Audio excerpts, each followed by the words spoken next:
Welcome to Ancient Relics Keeper. Uncover the hidden secrets of history, from ancient mysteries to lost civilizations. Join us on this thrilling journey. Subscribe and dive into the unknown. History remembers Emperor Ashoka as one of India's greatest rulers, a brilliant conqueror who unified a subcontinent. But history also remembers his greatest battle, the Battle of Kalinga, as one of the deadliest slaughters in human history. Horrified by the bloodshed he had caused, Ashoka the Great made a vow. He realized that the human mind, with its vast knowledge, was the most dangerous weapon of all. So he created a secret society to protect the world from itself. Today, we investigate the legend of the 9 unknown men, a secret brotherhood tasked with guarding the most powerful and forbidden knowledge on Earth. Is this society real, secretly guiding humanity from the shadows for over 2,000 years?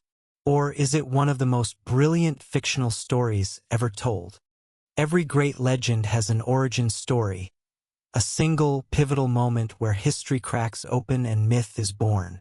For the Society of the 9 Unknown Men, that moment is not found in a secret scroll or a mystical vision. It is forged in the crucible of war, on a blood-soaked battlefield, and in the tormented conscience of one of the most powerful men who ever lived.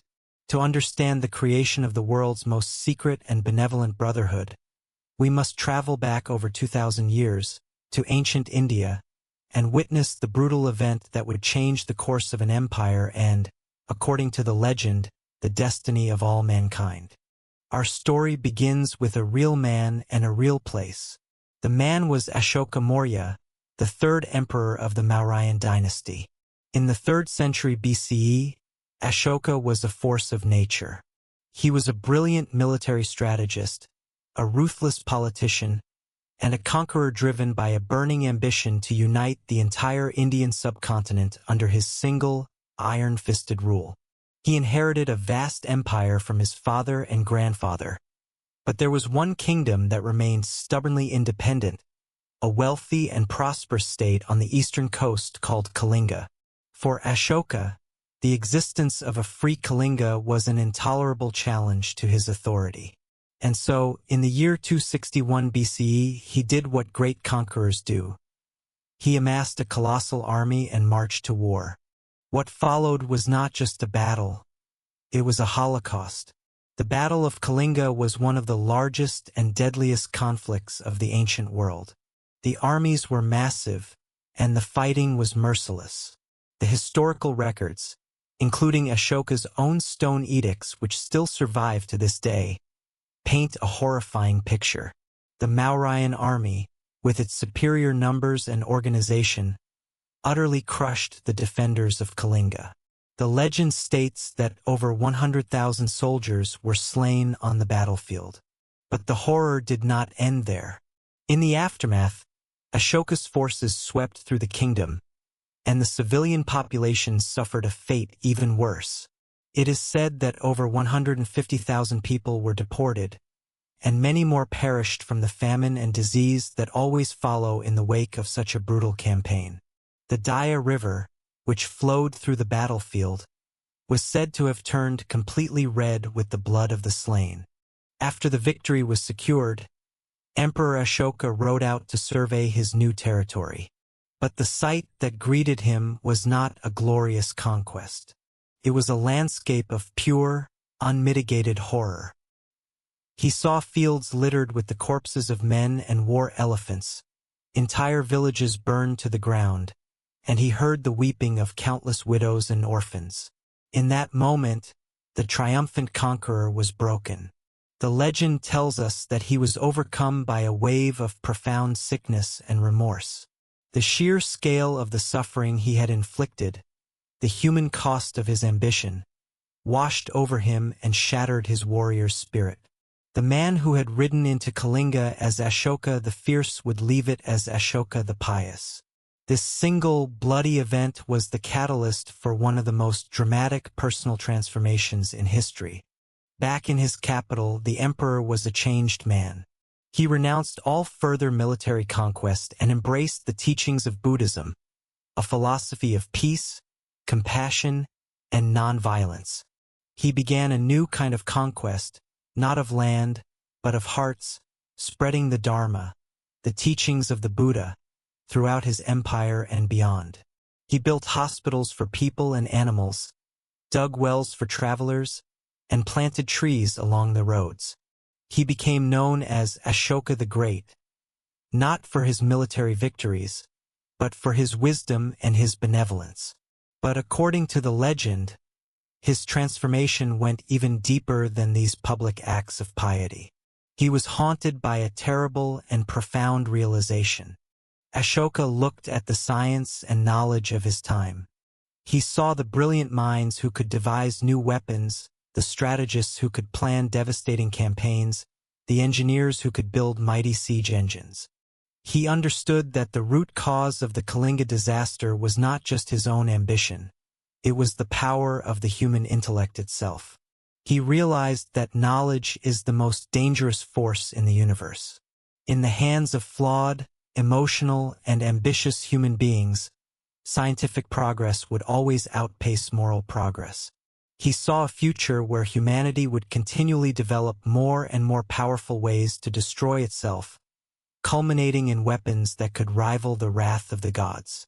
He understood that knowledge of metallurgy could forge swords, but it could also one day forge a weapon that could burn the world. The science of chemistry could create medicines, but it could also create poisons that could kill millions.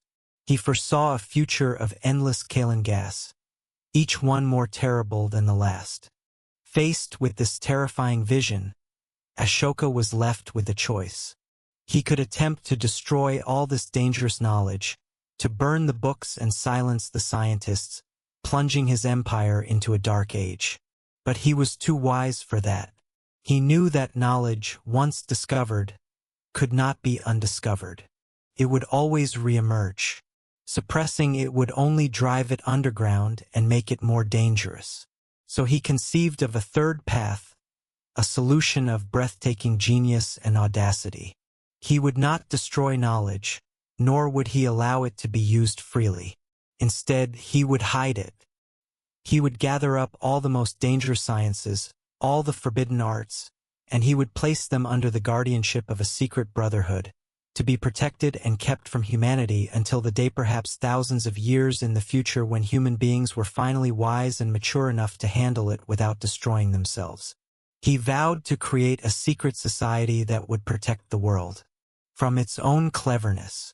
To fulfill this sacred vow, Emperor Ashoka began a secret search. He sent his most trusted agents throughout the length and breadth of his vast empire, from the Himalayan peaks to the southern shores, with a single mission: to find the 9 most brilliant living minds in all of India. This was not a search for loyal generals or wealthy merchants. It was a search for pure genius. He sought a master of physics, a master of biology, a master of psychology, and so on, until he had gathered 9 individuals who, together, represented the absolute pinnacle of human knowledge at that time. The legend says these 9 men were brought together in a secret meeting with the emperor. He explained his vision and the terrible burden he wished to place upon them.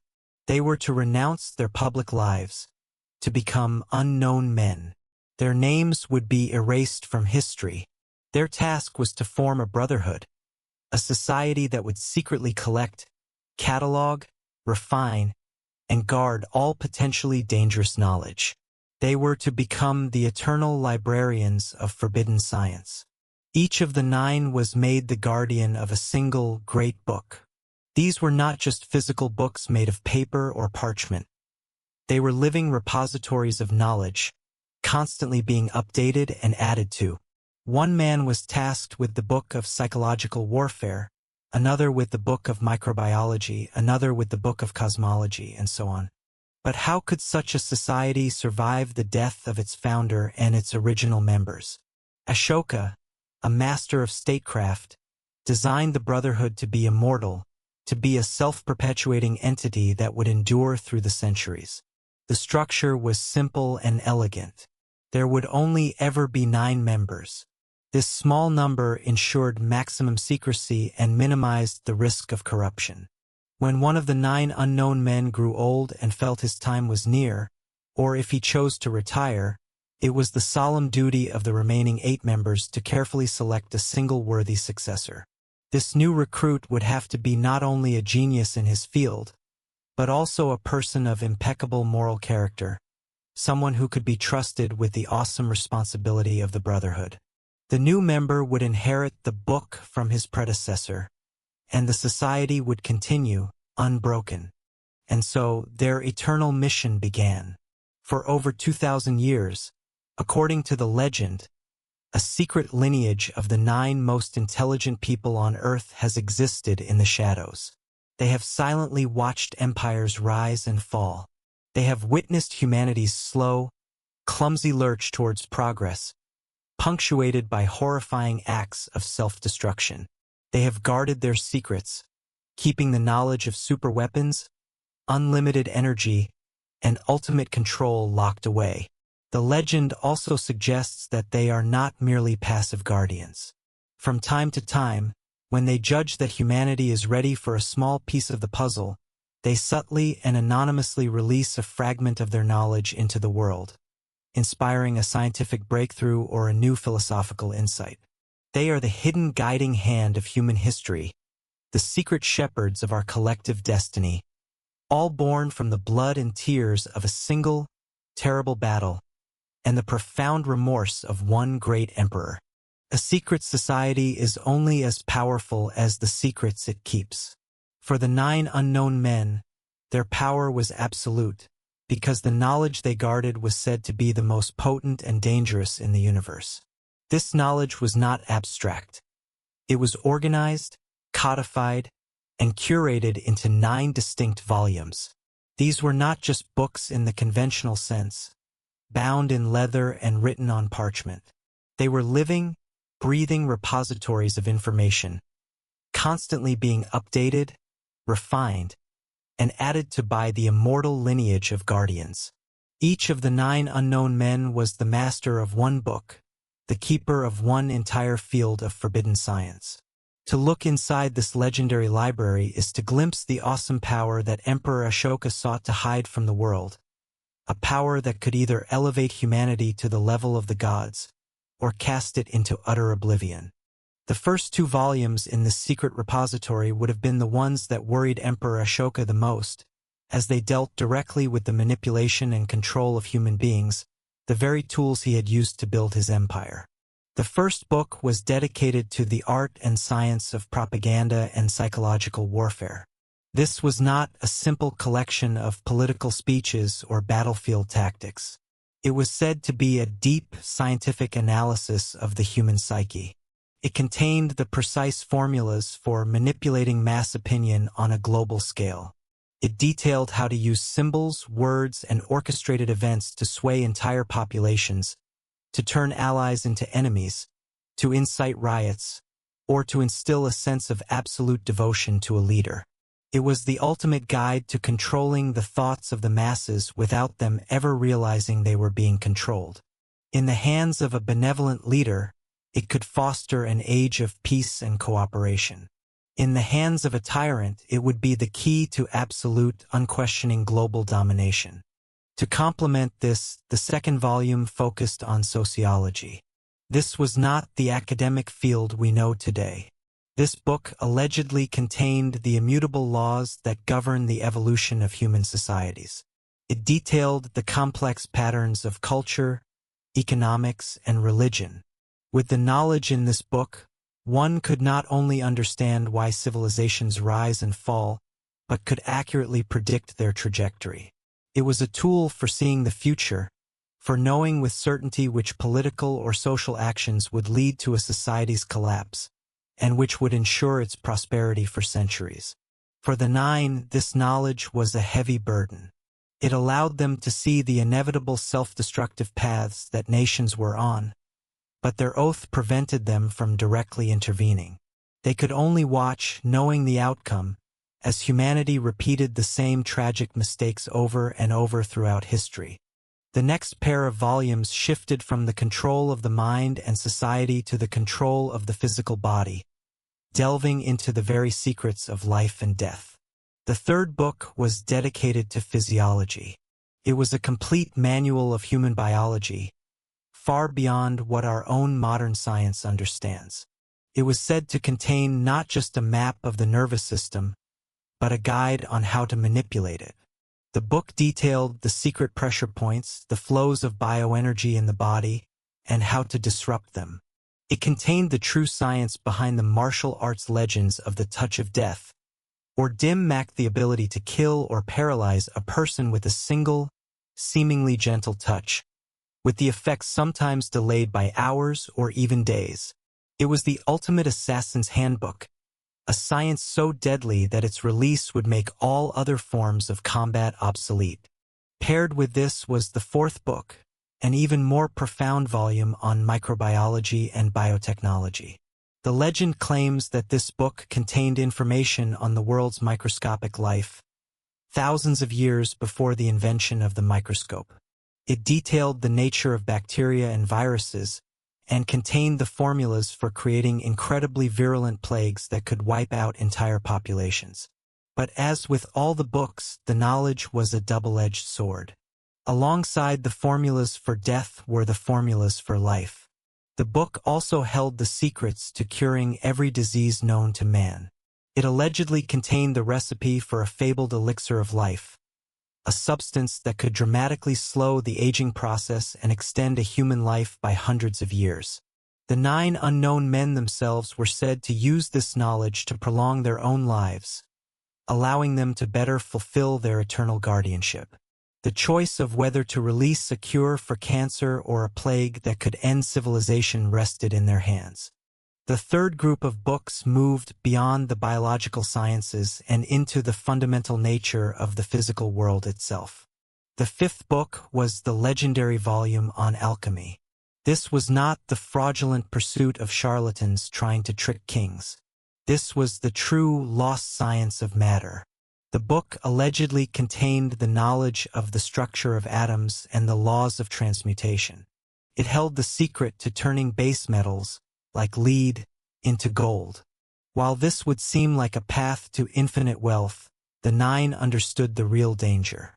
The sudden introduction of unlimited gold would utterly destroy the world's economy, leading to chaos and global warfare.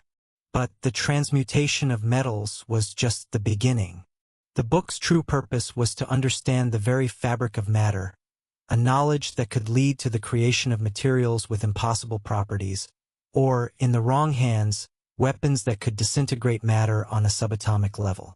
The sixth book in this group was dedicated to a single mysterious subject: light. This volume was said to contain a complete understanding of the nature of light and the electromagnetic spectrum. It went far beyond what we know today.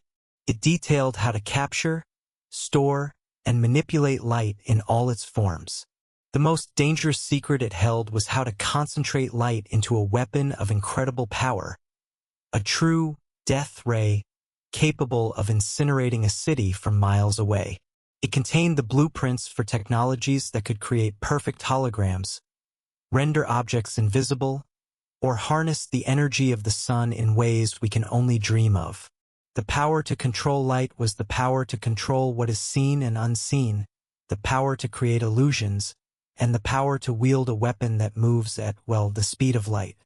Finally, the library held its 2 most secret and most powerful volumes, books that dealt not with the earth, but with the entire cosmos. The 7th book was dedicated to a single force: gravitation. This book held the secrets to defying gravity itself.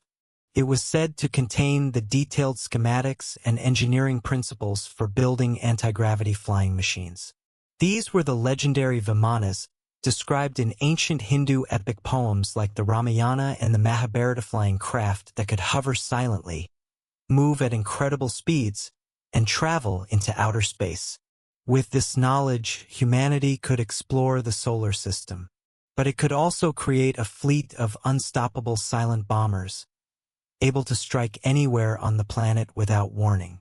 The The Nine knew that a species that still fought wars over borders and resources could never be trusted with the power to travel effortlessly between worlds. And that brings us to the eighth and ninth books, often considered as one cosmic whole, the most profound and mysterious knowledge in the entire collection. The eighth book covered cosmology. It was the ultimate map of the universe. It contained the true history of creation, the secrets of black holes, the nature of dark matter, and the fundamental laws of space-time.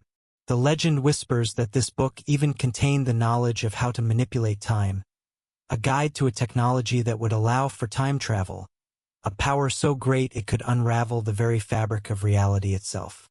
And the final, ninth book was perhaps the most sacred and closely guarded of all. It was said to contain the knowledge that humanity has been screaming into the void for its entire existence. It was a guide to communication with extraterrestrial civilizations. This book allegedly detailed the other intelligent life forms in the galaxy, their biology, their societies, and, most importantly, how to contact them. It was the answer to the ultimate question, are we alone? The nine unknown men knew the answer. They knew who our cosmic neighbors were, but they also understood the immense, unpredictable consequences of revealing that truth. Would humanity react with wonder or with fear? Would we welcome alien contact? Or would we try to wage war? The risk of causing global panic or inciting an interstellar conflict was too great. And so, the answer to humanity's greatest question remains locked away in the ninth and final book. This, then, is the legendary repository of the nine unknown men, a library containing the power to heal the world or to burn it, to enslave humanity or to set it free, to lift us to the stars or to trap us in an eternity of war. It is a perfect collection of our greatest hopes and our deepest fears, all held in a delicate balance by nine nameless, faceless guardians, waiting for a day that may never come. We have now explored the legend in all its epic glory. A repentant emperor, a secret brotherhood, and a library of forbidden knowledge that holds the power to shape the destiny of worlds. It is a narrative of breathtaking scope, a story so powerful and so complete that it feels like it must be true. It provides a grand, unifying answer to so many of our world's mysteries. But in any good investigation, after we have admired the beauty of the story, we must take the difficult but necessary next step. We must ask the hard questions. We must leave the realm of legend and enter the world of evidence. It is time to unmask the myth, to trace this incredible story back to its source, and to ask the most fundamental question of all. Is there any real, historical proof that Emperor Ashoka's Society of the Nine Unknown Men ever actually existed? Our investigation begins where it must, with history itself. Emperor Ashoka is not a mythical figure like King Arthur. He was a real, flesh-and-blood ruler, and a remarkably well-documented one for his time. His legacy is not written on fragile paper that can be lost to time, but is literally carved in stone.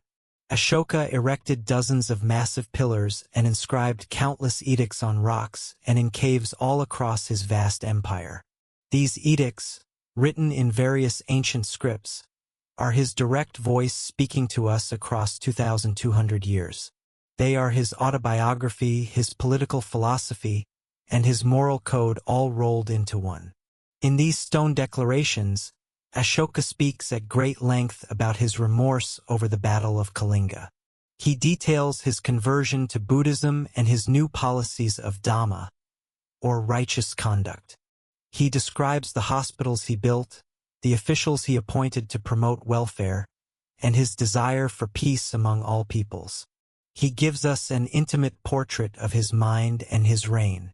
And yet, in this vast, public, and permanent record, there is a profound and deafening silence on one particular subject.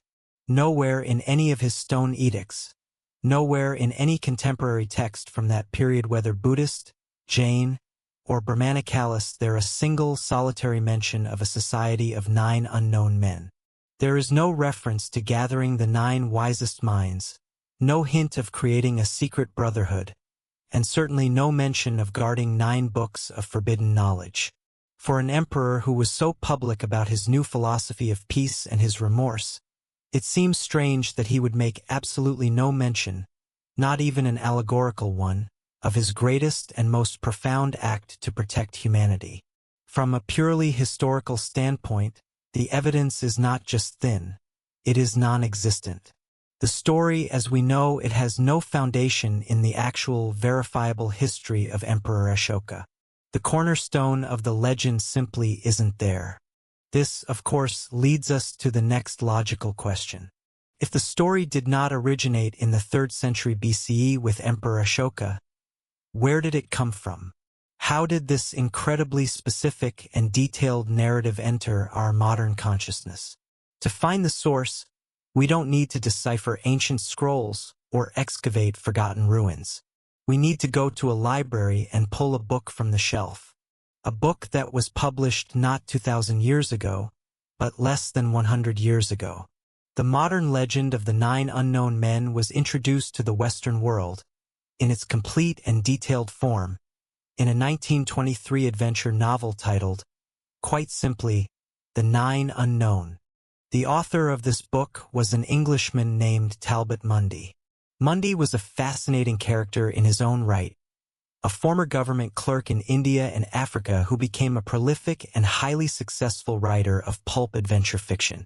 He wrote thrilling stories set in exotic, faraway lands, filled with secret societies, ancient mysteries, and a deep fascination with Eastern mysticism.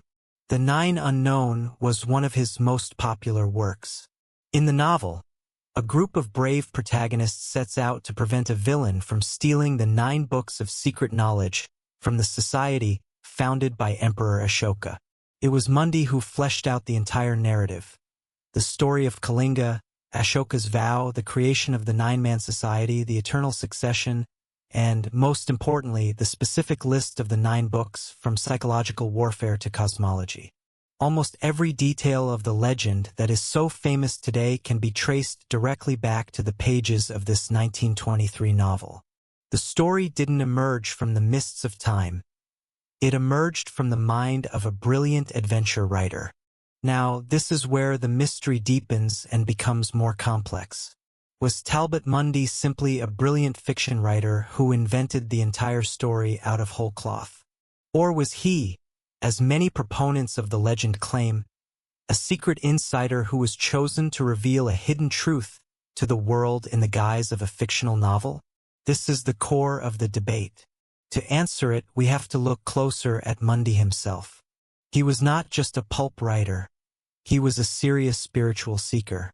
He was a prominent member of the Theosophical Society, an influential esoteric organization that believed in the existence of ascended masters and ancient, hidden wisdom passed down through the ages. Theosophy, founded by Madame Blavatsky, was deeply inspired by Hindu and Buddhist traditions, and its members believed in the reality of secret brotherhoods guiding humanity from behind the scenes. This context is crucial. It is highly probable that Talbot Mundy did not invent the idea of a secret Indian society from nothing. He was almost certainly inspired by real, ancient traditions within Hinduism and Buddhism.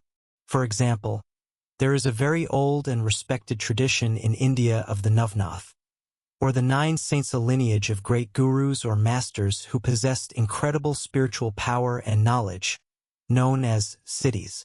These saints were said to be able to fly, to transmute matter, and to have immense knowledge of the universe. The concept of a group of 9 wise masters guarding secret knowledge was already a part of the cultural and spiritual landscape that Mundy was so fascinated by.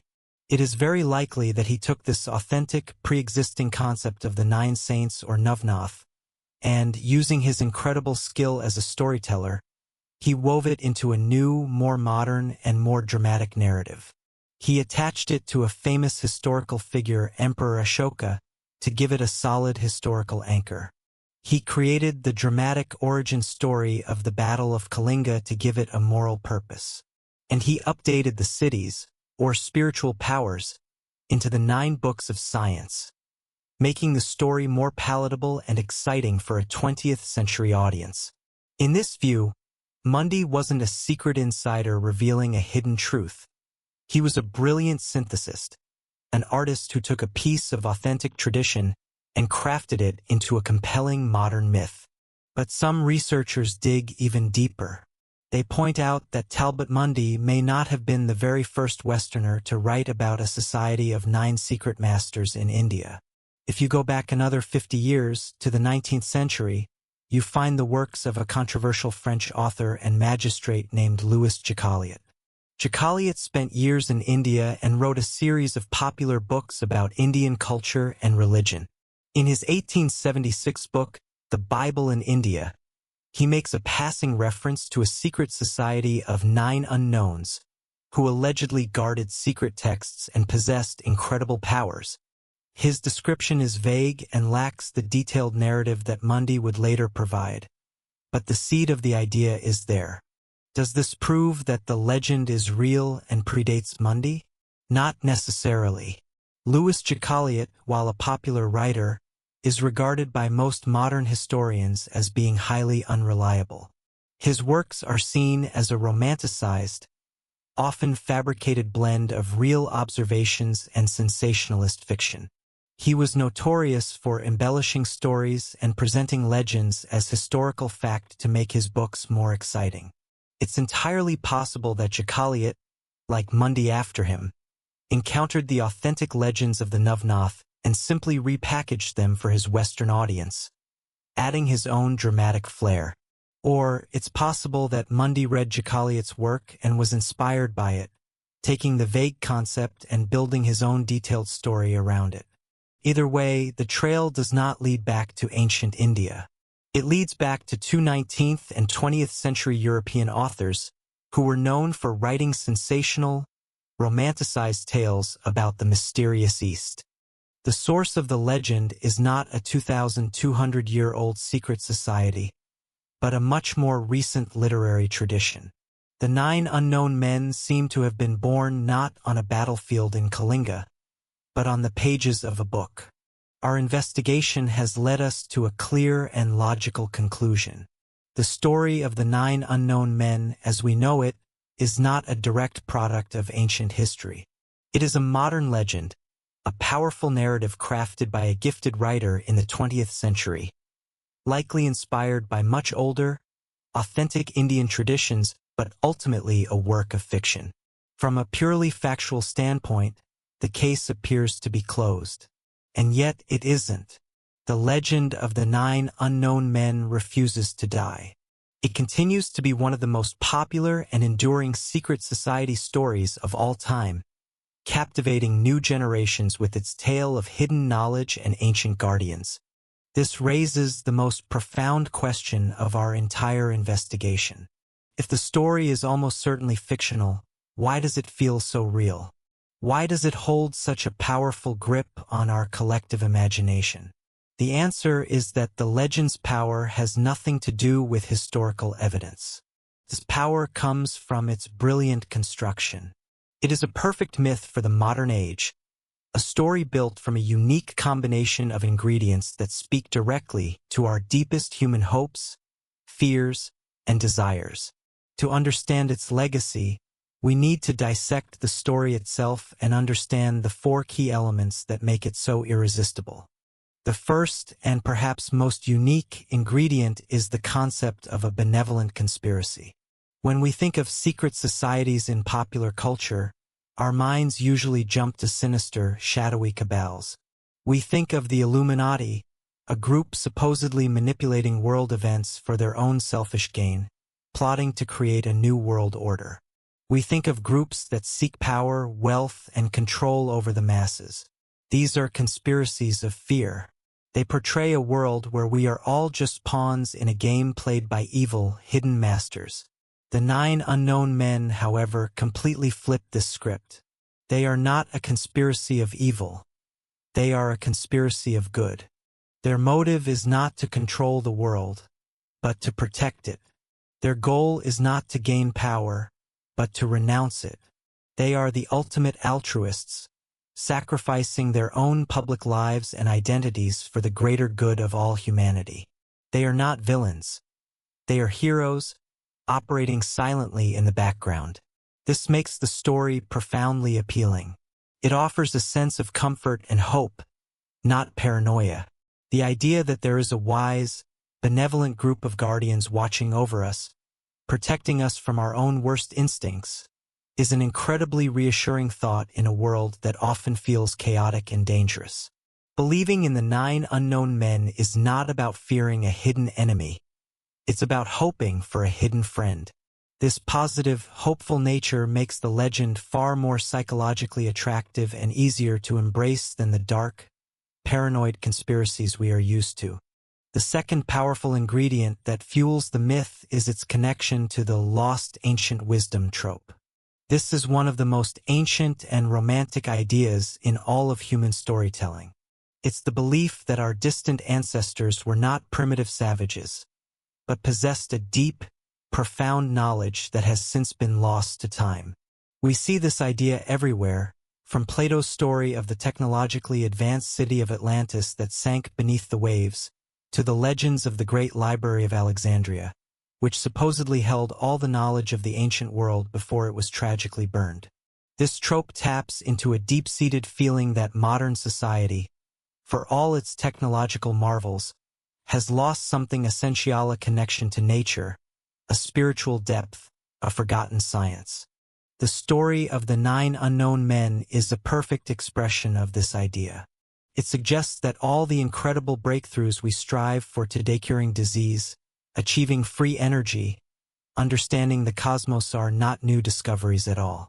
They are merely small fragments of a complete body of knowledge that was fully understood by a secret brotherhood thousands of years ago.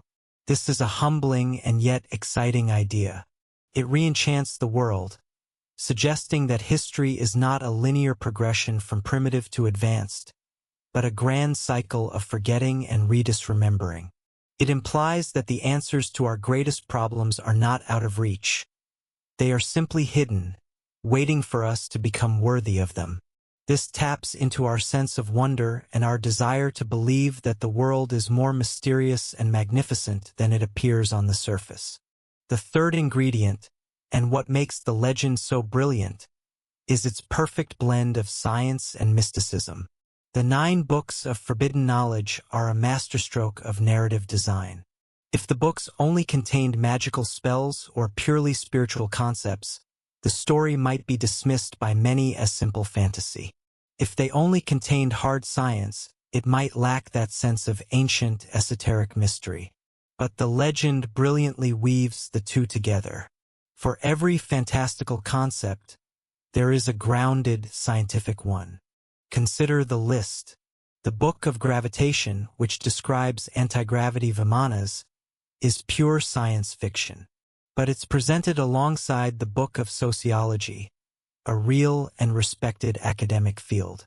The Book of Alchemy, with its talk of transmuting metals, sounds like pure magic. But it sits next to the Book of Microbiology, a cornerstone of modern medicine. This clever mixing of the known with the unknown, the plausible with the fantastical, makes the entire concept feel more credible. The inclusion of real scientific fields lends an air of authority and believability to the more outlandish claims. It grounds the story in a reality we can understand, which makes it easier for our minds to take the leap into believing the more incredible parts. This blend is what allows the story to appeal to both the spiritual seeker and the scientifically minded conspiracy theorist. It offers something for everyone, creating a broad base of appeal that few other legends can match. And this leads us to the fourth and final ingredient, the one that ensures the story's eternal legacy.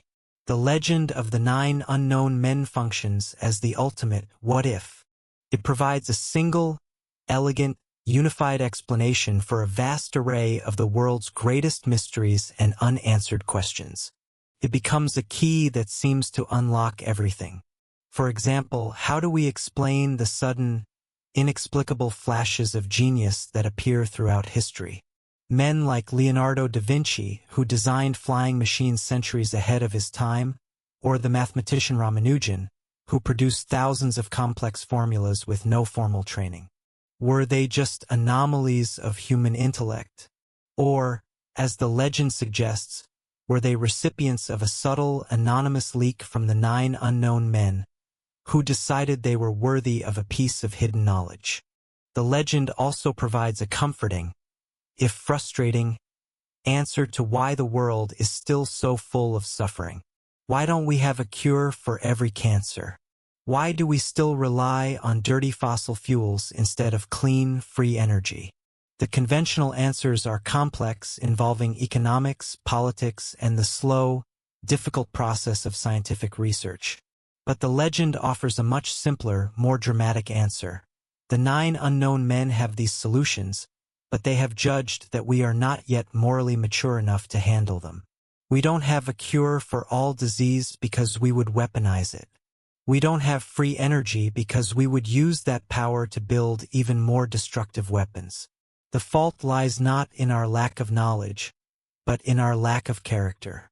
This turns the story into a powerful modern parable about the immense responsibility that comes with knowledge. In the end, the story of the 9 unknown men endures because it is so much more than just a conspiracy theory.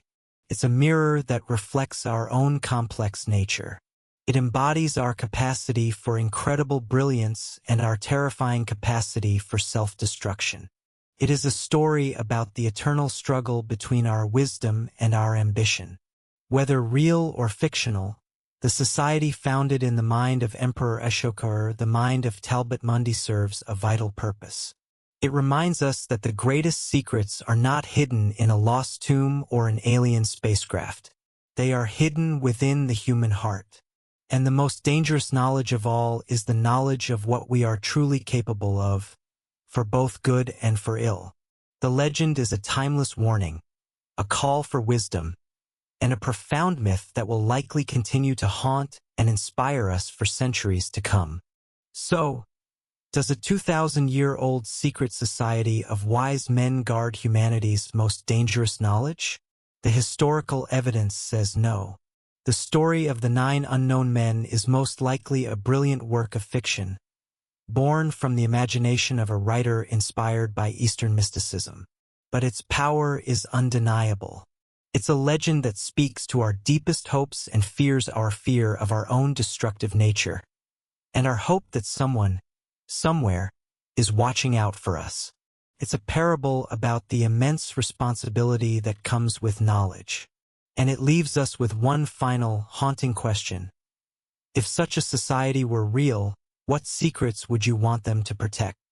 Thanks for exploring history's mysteries with Ancient Relics Keeper.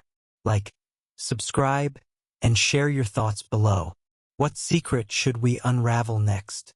Stay curious and see you soon.